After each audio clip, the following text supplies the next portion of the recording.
JD చక్రవర్తి interview latest Telugu అమ్మాయిలు సినిమాల్లోకి రండమ్మా. ఎందుకు భయపడతారు? తెలుగు వాళ్ళు వస్తే ఇండస్ట్రీ ఇంకా బావుంటుంది అంటూ ఇటీవల ఓ స్టార్ హీరో తెలుగు అమ్మాయిల్ని ఎంకరేజ్ చూస్తే మాట్లాడారు. కానీ ఇదిగో ఇలాంటి దారుణాలు జరుగుతుంటుంటే తెలుగు అమ్మాయిల్ని ధైర్యం చేసి సినిమాల్లోకి ఎలా పంపిస్తారు? ఓ పక్క తెలుగు వాళ్లకి అవకాశాలు రావడం లేదనే వాదన ఉంది. వచ్చాక ఇదిగో ఇలాంటివి తప్పడం లేదు. టాలీవుడ్ రసికరాజులకు లోటే లేదు. బ్లాక్ అండ్ వైట్ కాలం నుంచి ఏ జనరేషన్కి వచ్చేసినా ఆ చీకటి బాగోతాలు పెరుగుతున్నాయి తప్పితే తగ్గే పరిస్థితి కనిపించడం లేదు.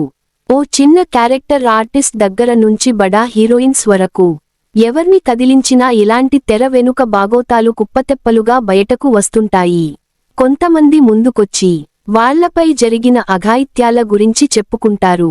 కొంతమంది గుట్టు చప్పుడు కాకుండా ఆ గోకుళ్లకు అలవాటు పడతారు. ఇంకొంతమంది అయితే అస్సీ అబ్బే ఇండస్ట్రీలోనా అలాంటిదేం లేదే అని అంటారు. మరికొంతమంది అయితే రెండు చేతులు కలిస్తేనే కదా చప్పట్లు. గోకడం వాడికి అలవాటు, గోకించుకోవడం వీళ్ళకి అవసరం. కాబట్టి ఇచ్చుపుచ్చుకునే సాంప్రదాయాన్ని తప్పుపట్టాల్సిన అవసరం లేదంటూ దులిపేసుకుంటారు. బట్ నిఖార్సైన విషయానికి ఏంటంటే కెమెరా లేకుండా సినిమా తీయడం ఎంత కష్టమో ఇలాంటి బాగోతాలు లేకుండా ఇండస్ట్రీ వర్ధిల్లడం కూడా అంతే కష్టం.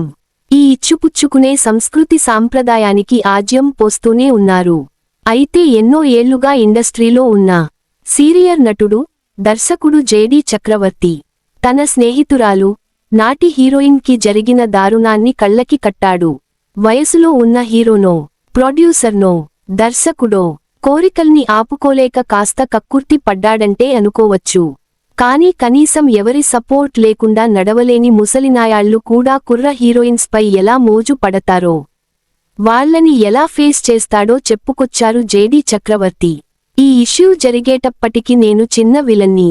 ఓ హీరోయిన్ నాకు మంచి ఫ్రెండ్. ఆమె పేరు వద్దులే కాని ఆమె ఒకరోజు గెస్ట్ హౌస్లో ఉంటే నన్ను, యాక్టర్ సురేష్ని ఆ గెస్ట్ హౌస్కి పిలిచింది. సురేష్ నేను మంచి ఫ్రెండ్స్ కావడంతో ఇద్దరూ కలిసి రండిరా, డిన్నర్ చేద్దాం అని పిలిచింది. మేం ఇద్దరం కలిసి ఆమె ఉన్న గెస్ట్ హౌస్కి వెళ్ళాం. సరిగ్గా రాత్రి ఉదయం 8:30కి కాలింగ్ బెల్ కొట్టారు ఎవరో. ఫుడ్ ఆర్డర్ ఏమోనని కిటికీలో నుంచి చూసింది. వెంటనే వెనక్కి వచ్చి కంగారుగా మీరిద్దరూ మంచం కింద దాక్కోండి అని అన్నది. మంచం కింద దాక్కోవడం ఏంటి అని అంటే, చెప్తా ముందు కిందకి వెళ్ళండి అని అన్నది. సరేనని దాక్కున్నాం. ఓ ప్రొడ్యూసర్ వచ్చాడు. ఆయనకి అమ్మాయి తాత వయసు ఉంటుంది. మేం మంచం కింద దాక్కున్నాం కానీ చాలా ఫన్నీగా మాట్లాడుకుంటున్నాం. కాని ఆ ప్రొడ్యూసర్ వచ్చి అతను మాట్లాడుతున్న విధానం చాలా దారుణంగా ఉంది.